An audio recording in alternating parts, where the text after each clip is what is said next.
For the next week, I'm challenging myself to do all of my gaming on the new MSI Claw. We're gonna see how well this gaming handheld can replace my Xbox, my gaming laptop, and of course, my Asus ROG Ally, which, for a lot of you, I'm sure is the most interesting matchup here. These two look very similar in a lot of ways. They're basically the same device, but the Claw uses newer hardware under the hood. How much of a difference does that really make though? Well, let's find out. Currently, all gaming handhelds except for the Steam Deck use AMD hardware. And so this is the first one to really switch things up by going with Intel instead. Specifically, we either have the Core Ultra 5 or in my case, the Core Ultra 7. With both models, you get 16 gigabytes of RAM. Storage starts at 512 gigabytes, but to upgrade to 1 terabyte, you need to upgrade as well to the Ultra 7 processor. Considering that there are a lot of AAA titles that easily hit 90 to 120 plus gigabytes for a single install, I think 1 terabyte is probably the best bet for most people. Now, in my opinion, there's a lot riding on this little guy because one, this would give credibility that Intel and MSI can actually compete in the handheld scene, and two, it would hopefully give us gamers and PC enthusiasts more competition, which should translate to more meaningful hardware improvements every year. More competition, better gaming, that's the thought. But it's actually this Intel chip, the same one that put this device on the map in the first place, that also might be its own Achilles heel. Spoiler, its performance, at least right now, it's a bit of a mixed bag, but we'll get into that. Now, when I first got my claws, okay, bad pun, hands on this in the first place, it felt and it looked a lot like what I'd imagine a small Xbox would be if Microsoft ever made one. Funny enough, rumor is they might actually be releasing something like that later this year, so be sure to subscribe if you want to see me check that out if and when it releases. But for $699 or $799 for the fully spec'd out model that I have here, how close did this get to being a true all-in-one gaming machine? One of my favorite things, especially on a day like today, is to come out, enjoy a little fresh air, but still game. And it's when I'm playing out here that I'm a little bit more forgiving as far as performance goes. I don't mind having lower frame rates. I don't mind dropping the resolution to 720p because what beats playing your favorite AAA games with a view like this? It's incredible to be able to play AAA games from the comfort of my couch, patio, or anywhere else with relatively decent performance. And I'm talking anywhere from 30 to 60 frames per second depending on the game and the graphic settings. And if I could have gotten my hands on something like this even 5 years ago, I would have lost my mind. But a lot of that magic does wear off and it's not always smooth sailing. Starting with the positive, the experience once you're actually in your games feels very similar to the Ally. It weighs and feels about the same, has very similar button layout, and in a lot of games, if you're not actively looking at your frames per second, performance feels about on par. The thing is though, I ran into a lot more issues getting the games to run smoothly in the first place compared to with the Ally. Much of this does come down to Intel's drivers and their newer hardware not being as widely supported by developers. For example, one of my favorite titles, Batman Arkham Knight, wouldn't load at all until I installed this specific patch for art graphics.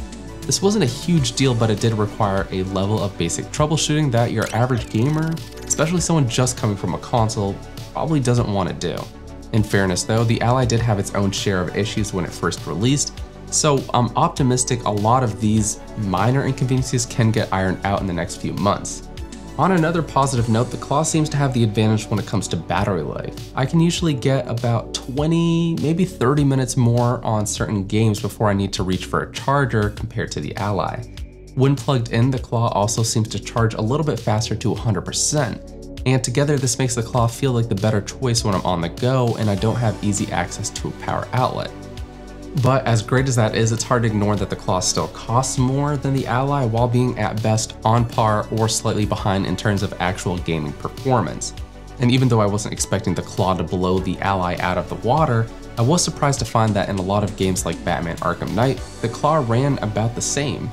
And in games like Red Dead 2, it was actually 10 to 15 frames per second behind in most tests. From what I've tested, Gotham Knights is one of the few games that actually reliably seems to run better on the Claw. But it's a title I don't necessarily enjoy playing, so it doesn't really say too much. But at least in my test for the games that matter most to me, the Claw isn't really offering any significant advantages. Yet, at least. Maybe with future software or driver updates, but it's hard to predict. Now, because the Claw is stuck with the same 7-inch display that we find on the Ally, it's not the best for immersion. When I'm at home, I actually prefer to play my games on my 65-inch Hisense TV. And going into this challenge, I knew I wasn't going to be doing any 4K gaming, but I was curious to see what the experience of using the Claw as a console replacement would be like. Getting the big screen experience is a little bit trickier. Again, because this only has the one USB-C port, we're gonna need a dock or a dongle like this in order to have power as well as an HDMI output. Because MSI's dock hasn't actually officially released yet, I'm using Plugable's PT Stand 1. There's a lot of extra steps here, and we're not done yet. Because this is a touchscreen handheld first, it's not really designed to be in a docked situation unless you have external peripherals like a wireless keyboard and mouse. Even on lowest settings, in some AAA games that you'll probably want to play like Red Dead Redemption 2, which has been out for a couple years now, you're going to be maxing out around 30 frames per second at its lowest settings at 1080p. Sure, you could drop this down to 720p, but this is already a large 4K TV. As much as I really want to play the Claw hooked up to the TV and to enjoy it on the bigger screen, it doesn't really feel like it's designed for it. Just with the fact that consoles are cheaper, they hook up with just the one HDMI cable, a power cord, and as soon as you plug one of these in and connect it, you're in your game pretty quickly. On the other hand, with MSI Claw or any other handheld, you're gonna need one of these on top of having a controller. There's something to be said for the simplicity of just setting up an Xbox using two cables and being able to jump back into your games in seconds just by turning it on.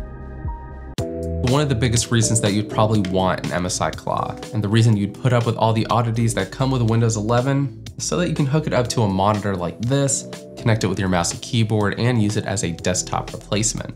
When it came to general productivity, it did an excellent job, and this is probably the biggest strength of this new Intel chip. For the most part, I could actually forget that I was using a handheld device. I'm someone who has way too many Chrome tabs open at once, Google Docs, research, YouTube videos, all at the same time. And even with Slack and a few other apps running in the background, it all runs really smoothly.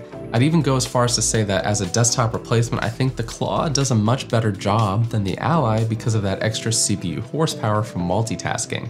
Now, although I can't take full advantage of playing beautiful games like Red Dead 2 on this ultra-wide monitor at max settings, for less demanding games at 1080p, it does hold its own.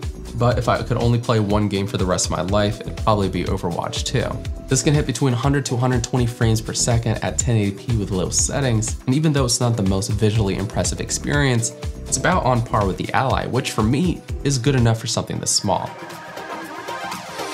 So in the past week, trying to use the Claw for everything, I think I've learned a lot about this device. One, it has a lot of room for improvement. And the biggest takeaway from me is that this works best as a handheld, which sure isn't a huge surprise, but it also helped me realize just how great consoles still are and probably won't get replaced anytime soon.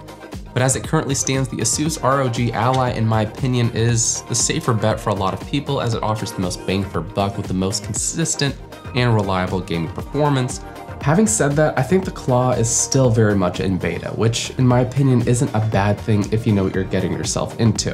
MSI and Intel have a lot riding on this, and because of that, I think it's likely that the Claw hasn't seen its full potential yet. Future driver updates could be promising, and if you're like me, an early adopter, this could be one of the more interesting handhelds that we see this year. But what do you think about the Claw? Is it something that you'd pick up for yourself? Let me know in the comments. For more cool tech, you can follow us everywhere at Tom's Guide, and you can follow me to see what I'm reviewing next. Until the next one, I'll catch you later.